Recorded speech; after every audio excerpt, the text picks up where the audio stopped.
कांग्रेस के तुष्टीकरण से देश को अब शायद कांग्रेस भी नहीं बचा सकती। कर्नाटक की कांग्रेस सरकार ने अब हाउसिंग स्कीम में अल्पसंख्यकों के लिए आरक्षण 10% से बढ़ाकर 15% कर दिया है। इसका अर्थ ये है कि राज्य सरकार की हाउसिंग स्कीम के अंतर्गत शहरों में, गांवों में जो भी आवास बनेंगे उनका 15% अल्पसंख्यकों के लिए आरक्षित रहेगा। अल्पसंख्यकों में वैसे तो मुस्लिम, सिख, जैन समेत सभी हैं, लेकिन हम सब जानते हैं कि मुसलमानों की संख्या इसमें सबसे बड़ी है। इसलिए मजहब के आधार पर किसी तरह के आरक्षण का सबसे बड़ा लाभ मुस्लिमों को ही मिलता है। जब उप मुख्यमंत्री डीके शिव कुमार से पूछा गया कि सरकार ने ऐसा फैसला क्यों लिया, तो उन्होंने कहा कि फ्लैट्स बने खड़े हैं, कोई लेना नहीं चाहता, इसलिए अल्पसंख्यकों का कोटा बढ़ा दिया है। मतलब गजब तर्क है कि कोई लेना नहीं चाहते, तो क्या ऐसा हो सकता है कि सरकारी स्कीमों के अंतर्गत बनने वाले बेहतरीन आवास लोग कम दामों में न लेना चाहें? शायद नहीं, लेकिन बात वही है, प्रोपेगेंडा के सामने तर्क कहां तक दिया जाए।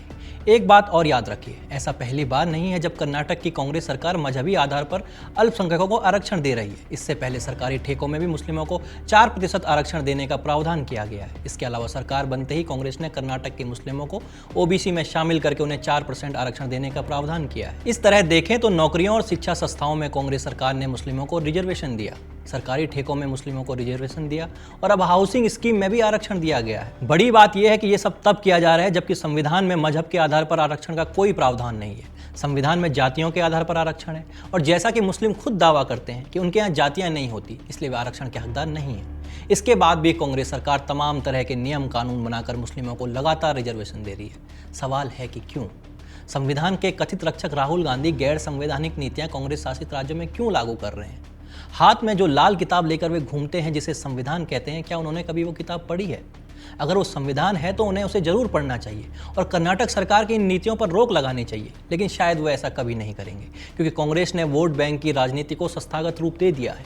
कर्नाटक में सरकार है तो वे अपने उसी मुस्लिम तुष्टीकरण की नीति के अंतर्गत काम कर रहे हैं और अलग अलग तरीकों से मुस्लिमों को आरक्षण दे रहे हैं। चलिए मान लेते हैं कि आरक्षण की नीति में कोई लूप होल है तो उनका लाभ कांग्रेस उठा पाती है, लेकिन सवाल है कि उन गैर मुस्लिमों का क्या जिन्होंने कांग्रेस को वोट दिया है? ओबीसी में जब आपने मुस्लिम घुसाए और ओबीसी का रिजर्वेशन उन्हें दिया, तो क्या इसमें कांग्रेस को वोट देने वाले ओबीसी नहीं होंगे?